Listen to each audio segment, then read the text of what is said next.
If you have ever tried to trace your family tree and hit a mysterious brick wall around the year 1870 or 1890, you might think your ancestors simply vanished from the public records. But what if I told you that missing link was not a simple accident of history? What if that wall is the exact place where your bloodline was deliberately erased by the very institutions that claim to be saving children? Recent historical research from Johns Hopkins University has uncovered a terrifying truth about the American orphanage system in the 19th century. When we picture an orphanage, we imagine places of refuge for children who have lost everything, places of pure charity. But the data reveals a completely different reality. 90% of the children placed in American orphanages during this era had at least one living parent. Let me repeat that. 90% were not orphans at all. They were children who had families, families that were still intact, families that were simply poor, immigrant, or going through a temporary financial crisis. These children were not rescued. They were systematically harvested. The word orphan was nothing more than a convenient label, a legal fiction designed to strip lower-class parents of their custody rights. The institutions that opened their doors to struggling families, promising a temporary safe haven and a good education for their children, were actually operating as the front end of a massive government-backed human trafficking ring and child labor supply chain. This was a billion-dollar enterprise built entirely on the stolen identities and silenced voices of hundreds of thousands of children. Today we are going to look at the meticulous records that prove this charity was just a mask for the perfect corporate crime. Let us start by looking at the overcrowded streets of New York and Boston during the mid-19th century. This was an era of explosive urbanization and massive waves of immigration. Desperate families arrived looking for the American dream and instead found freezing tenements and brutal factory conditions. When a harsh winter hit, or a father lost his job, or a mother fell ill, these families faced an impossible choice. They needed temporary help just to keep their children alive, and freezing to death on the streets was a very real threat. And so they turned to the newly established orphan asylums. These institutions presented themselves as beacons of Christian charity. They promised desperate parents that their children would be fed, clothed, and educated until the family could get back on its feet. The parents believed they were making a responsible, heartbreaking choice to save their children. They fully intended to return and bring their children home when the crisis passed. But the orphanages had a very different plan, hidden in the fine print of the admission papers. When parents signed their children over to these institutions, they were often, unwittingly, signing away their legal rights entirely. The system was meticulously designed to prey on the illiterate and the desperate. The moment the ink dried on those documents, the child ceased to be a son or a daughter, and legally became the property of the institution. Therefore, the orphanage had the absolute power to decide the child's fate without ever consulting the biological parents again. You do not have to take my word for it. The records themselves prove this cold-blooded calculation.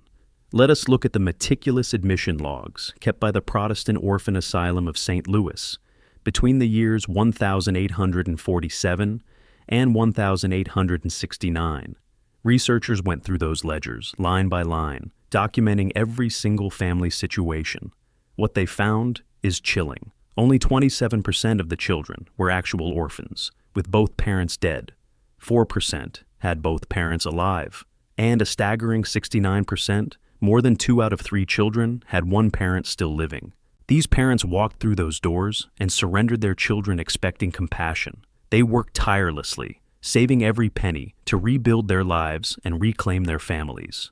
But when they finally returned to the asylum to bring their children home, the beds were empty.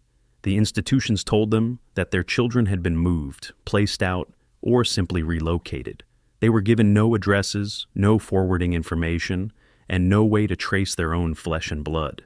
The children had vanished into an industrial machine that consumed them for profit. The charity was not a safety net. It was a processing plant designed to separate the vulnerable from their families permanently.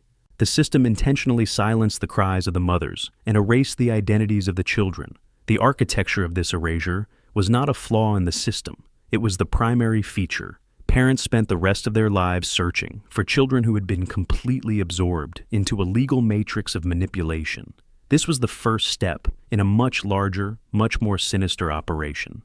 Because the asylums were rapidly running out of space to warehouse all this stolen human capital, they needed a distribution network, and they built one that would change the face of the American West forever.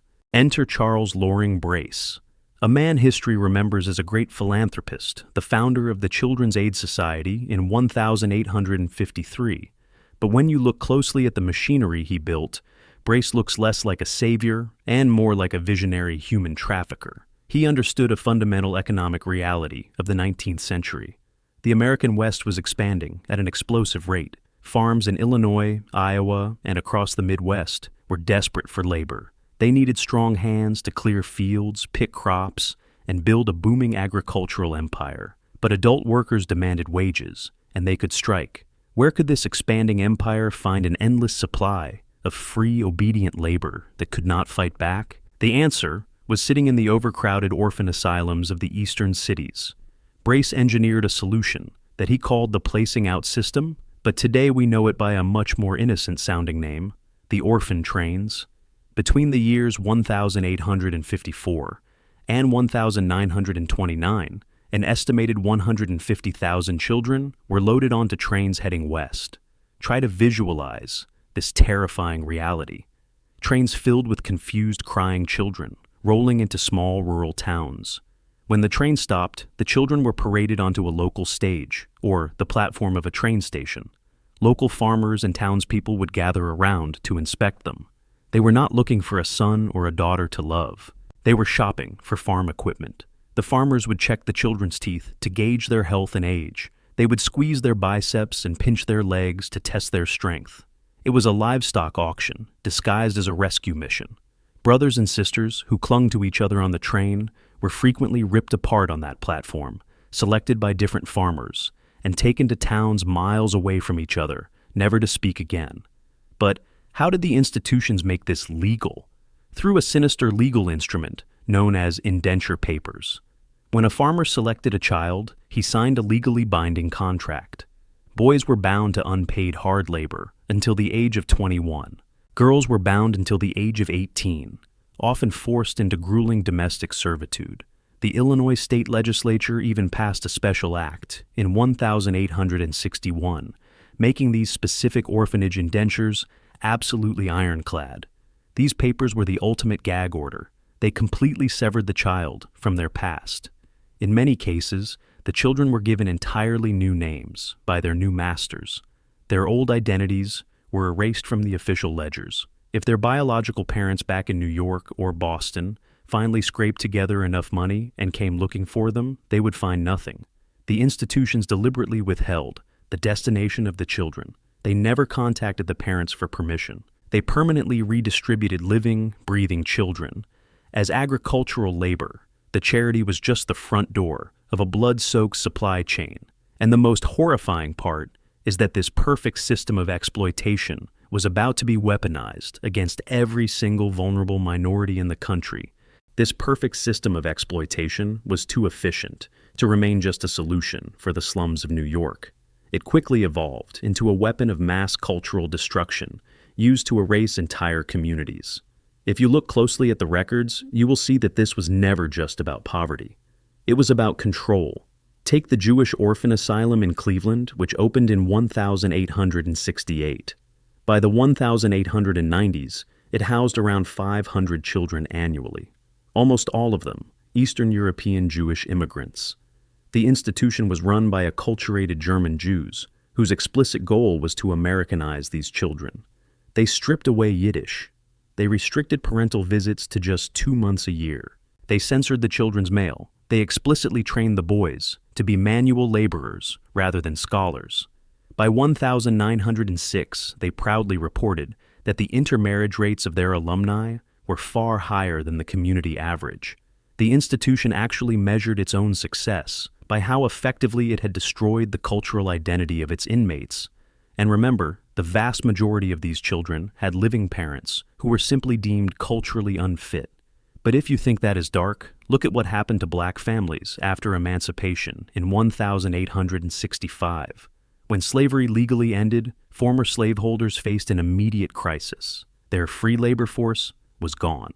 So, they found a legal loophole.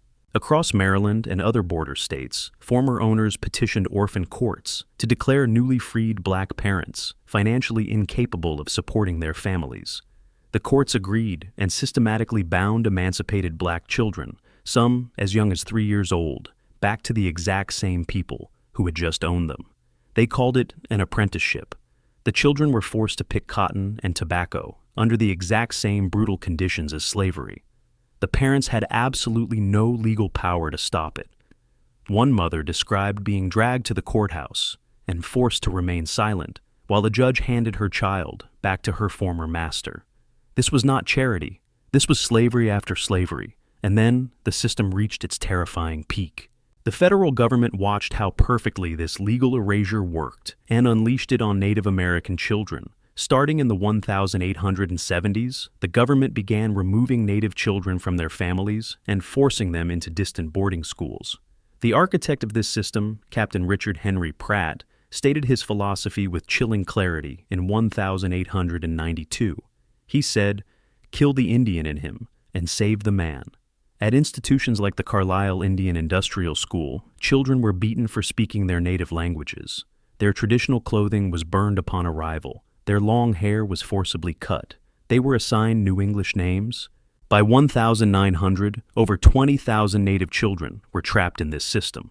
Congress even passed a law in 1891, forcing Native parents to surrender their children or lose their government food rations. These were not four separate historical tragedies: the Protestant orphanages taking Catholic immigrants, the Jewish asylums stripping Eastern European identity, the black apprenticeships restoring slave labor, and the Native American boarding schools destroying indigenous cultures were all four faces of the exact same machine. Take the child, erase the culture, reshape the identity, call it progress. The ultimate betrayal of this entire nightmare is that the people in charge knew exactly what they were doing, and they eventually admitted it. In January of 1909, President Theodore Roosevelt convened 215 people at the White House for the first ever conference on the care of dependent children. Social workers, judges, labor leaders, and civic reformers all gathered in Washington. The government experts sat in that room and reached a conclusion that should have ended the orphanage system overnight. They declared that, except in unusual circumstances, the home should not be broken up for reasons of poverty. Read that again.